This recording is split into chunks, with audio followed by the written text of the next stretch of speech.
शास्त्रों में अनेक तरह की समस्याओं के समाधान के लिए बहुत सारी विशेष चीज़ें बताई गई हैं।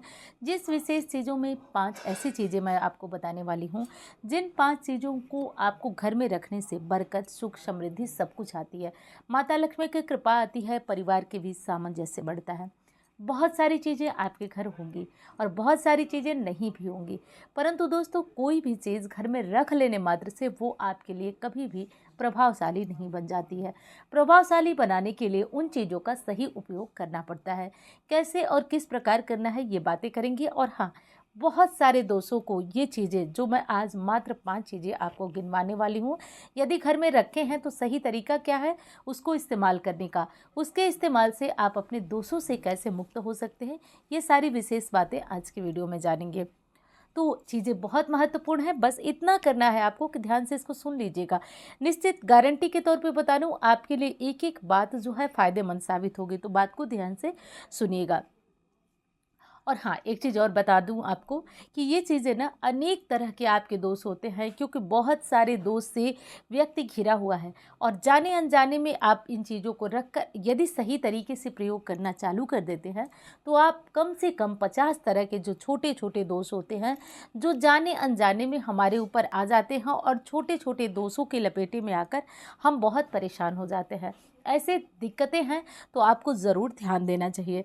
जिसमें से पहली चीज़ है जो कि यदि आप घर में रखे हैं अति उत्तम, और कैसे इस्तेमाल करना चाहिए वो भी मैं बताती हूँ। नहीं रखे हैं तो स्क्रीन पर आप देख रहे हैं गौ माता की मूर्ति। दोस्तों, कामधेनु गौ को यानी कामधेनु गाय को बछड़े के साथ रखना, ये अपने घर में सुख समृद्धि लाता है, साथ साथ 9 के 9 ग्रहों को मैनेज करता है।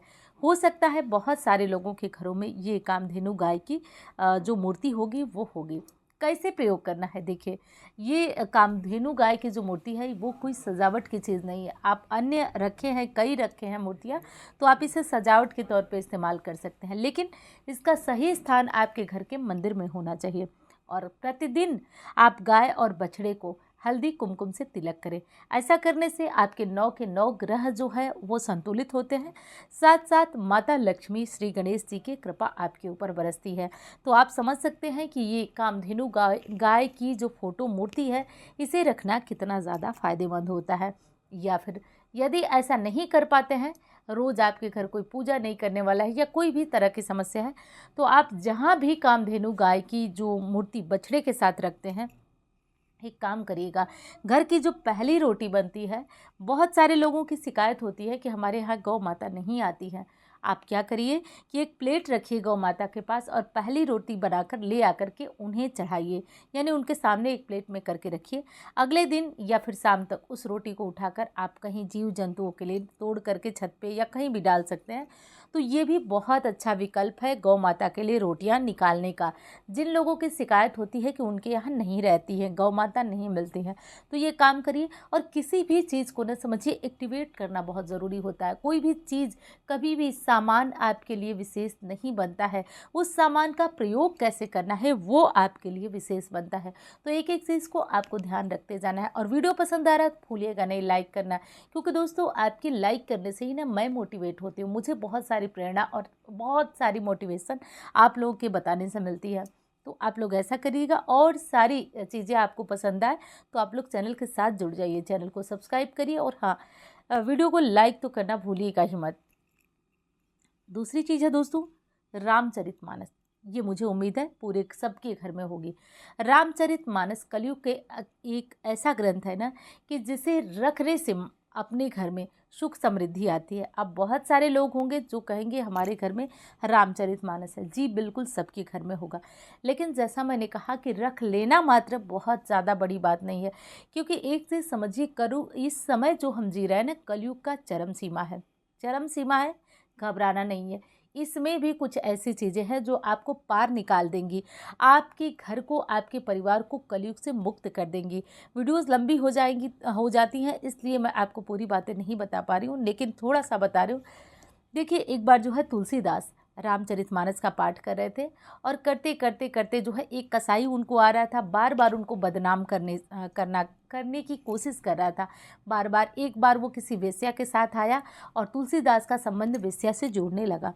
उसके बाद तुलसीदास जो है वहाँ से चले गए, वहाँ से सभी लोग जब तुलसीदास के इस चरित्र के बारे में जाने तो वो चले गए। इसके बाद एक व्यक्ति ऐसा था जो वहाँ बैठा रहा और जो वेश्या के साथ आकर के तुलसीदास को बदनाम करता था वो कलयुग था, क्योंकि तुलसीदास राम कथा कहते थे और कलयुग चाहता नहीं था कि राम कथा हो। इसलिए लोगों को बहला फुसला दिया कि तुलसीदास जो है उनका चरित्र गंदा है, वेश्या से उनका संबंध बताया और उन्हें जो है लोगों को वहाँ से हटा दिया।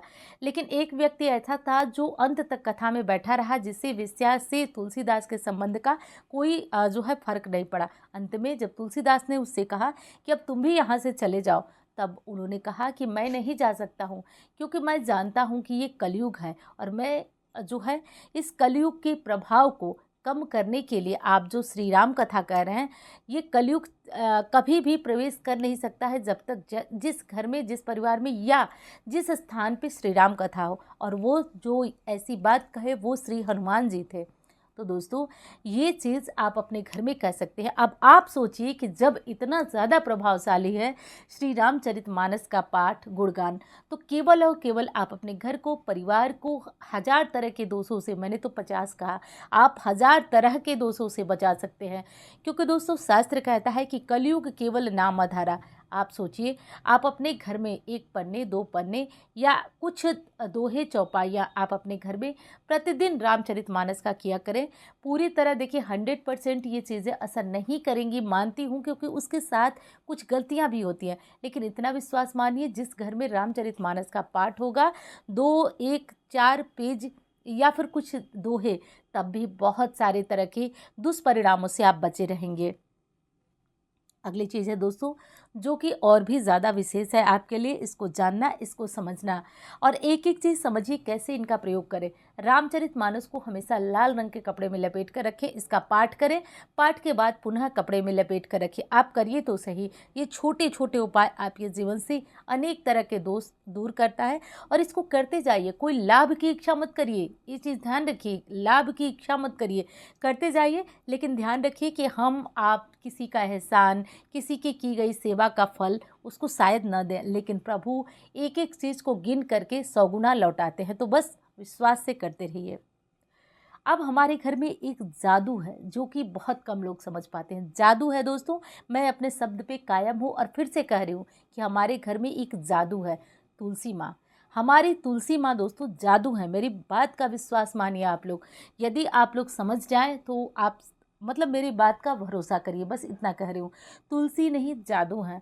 आप इनसे बात करिए दोस्तों, आप वो बात करेंगी, आपकी मनोकामना क्या, बहुत छोटी चीज़ है। आप तुलसी पे भरोसा तो करिए, आप उन्हें एक वृक्ष मत मानिए, आप उन्हें देवी मानिए।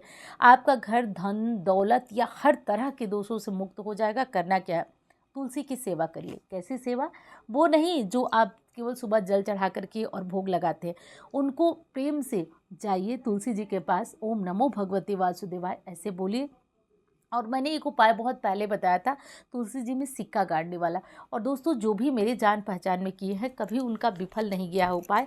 एकादशी वगैरह आया, कोई शुभ मुहूर्त आया तो मैं ज़रूर ये उपाय आपको बताऊंगी, फिर से बताऊंगी। और तुलसी जी से अपने मन की बातें कहिए, उनसे कहिए कि आपको क्या कष्ट है, आपको क्या तकलीफ़ है। भगवान ने चाहा तो 41 दिनों में आपकी मनोकामना पूर्ण हो जाएगी, क्योंकि तुलसी हरि प्रिया हैं, नारायण के प्रिया हैं। उनके बिना भोग स्वीकार नहीं करते हैं नारायण। इतना अच्छा जो है नारायण के साथ तुलसी माता का संबंध है। आप अपने दिल की बात जब तुलसी माता से कहते हैं तो वो नारायण तक पहुंचती है।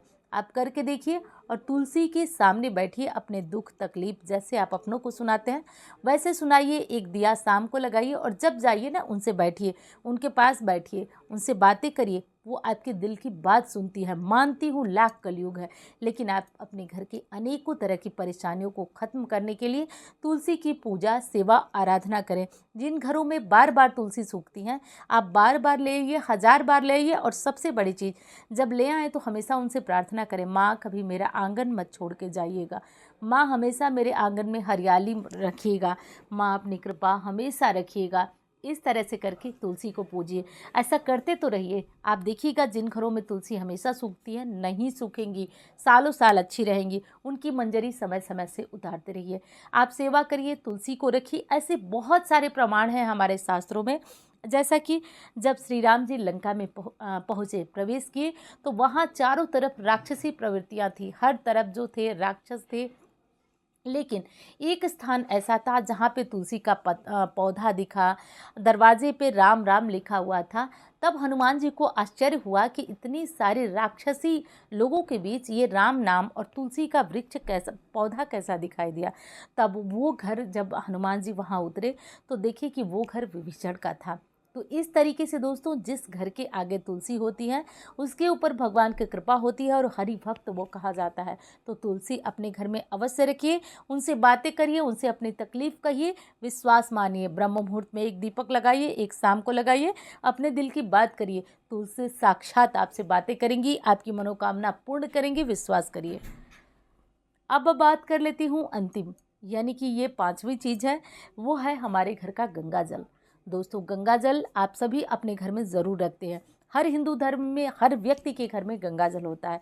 ऐसा नहीं हो कि आप गंगा जल का प्रयोग जो है वो कभी साल में 6 महीने में एक बार करें। यदि आप गंगा जल रखे हैं अपने घर में तो नित्य प्रतिदिन आप चाहे तो लड्डू गोपाल जी, ठाकुर जी, या फिर आप शिवलिंग पे इसके थोड़े थोड़े प्रयोग करें। तीर्थों का जल यदि आप प्रतिदिन शिवलिंग पे चढ़ाते हैं तो आपके जीवन में सौभाग्य जागृत होता है, क्योंकि गंगा, यमुना या सरस्वती ये भोलेनाथ की विशेष प्रिय नदियाँ हैं, विशेषकर गंगा नदी। इस जल से अगर आप शिवलिंग का अभिषेक करते हैं तो कहा जाता है सर्व सुख की प्राप्ति होती है। तो इन चीज़ों को केवल घर में रखिए नहीं, आपको इनका लाभ लेना है, सही प्रयोग करिए। नारायण का, विष्णु जी का, ठाकुर जी का अभिषेक इससे करिए। करना क्या है, थोड़ा सा जल आप लीजिए, गंगा जल, उसमें सामान्य जल मिलाइए और उससे भगवान का अभिषेक करिए। आप देखिए कैसे सुख और सौभाग्य जागृत होता है। छोटे बड़े दोस्त तो आपके यहाँ टिकेंगे भी नहीं और आपके जीवन में लाभ की प्राप्ति धीरे धीरे होने लगेगी। अगली और अंतिम चीज़ है दोस्तों, वो है मोर पंख। अब मोर पंख के बारे में बताना नहीं है, कितना विशेष है मोर पंख दोस्तों। ये भगवान श्री कृष्ण को इतना अधिक प्रिय था कि वो अपने सिर में लगाकर इसे घूमते थे, वो मोर पंख है। अब छोटे पर एक चीज़, जिस माहौल, जिस परिवेश में हम सभी जिए हैं, आप लोगों को पता होगा कि हमारे टाइम में एक चीज़ हुआ करती थी। हम लोग जब बच्चे हुआ करते थे तो अपनी किताबों में मोर का पंख रखते थे और जाने अनजाने में वो चीज़ें बहुत ज़्यादा फ़ायदेमंद हुआ करती थी। उसका प्रयोग अब समझ में आता है दोस्तों। मोर का पंख अपने आप बेडरूम में रखिए, इससे आपका वैवाहिक जीवन अच्छा रहता है। मोर का पंख मैं तो कहूँगी कि घर के हर कोने में आप लगा दीजिए, टॉयलेट को छोड़कर। बहुत ही ज़्यादा फ़ायदेमंद होता है मोर पंख रखना। बच्चों के स्टडी टेबल पे रखिए, बच्चों के जो है किताबों में आप डालिए। वैसे तो अब ये चीज़ें ओल्ड फैशन लगेंगी, लोगों को नई नई चीज़ें अच्छी लगती हैं, तो खैर आप टेबल पे तो रख ही सकते हैं, ये काम कर लीजिए। अपने घर के मंदिर में मोर पंख रखिए। ऐसा करने से आप वास्तु दोष से बच जाते हैं, बहुत बड़े वास्तु दोष से बच जाते हैं अगर आप हर घर में मोर पंख लगा देते हैं। घर के मेन गेट पे मोर पंख लगाते हैं तो ये सारी चीज़ें आपके जीवन से नकारात्मक ऊर्जा को दूर कर सकारात्मक ऊर्जा का प्रवेश करती हैं। अब चलिए, ये सारी बातें आपको अच्छी लगे तो लाइक करना मत भूलिएगा, चैनल को सब्सक्राइब करना भी मत भूलिएगा, क्योंकि दोस्तों आपकी इस फीडबैक से मैं मोटिवेट होती हूँ, तो भूलिएगा मत। और हाँ, मुझसे कुंडली दिखाना और बनवाना चाहते हैं तो आप केवल और केवल इन नंबरों पे संपर्क करें। ध्यान दीजिएगा, कमेंट बॉक्स में किसी भी तरह के नंबर पे भरोसा मत करिएगा, आपके साथ कोई नुकसान हो सकता है। चलिए दोस्तों, मैं मिलती हूँ आपसे अन्य वीडियो में। धन्यवाद। हर हर महादेव।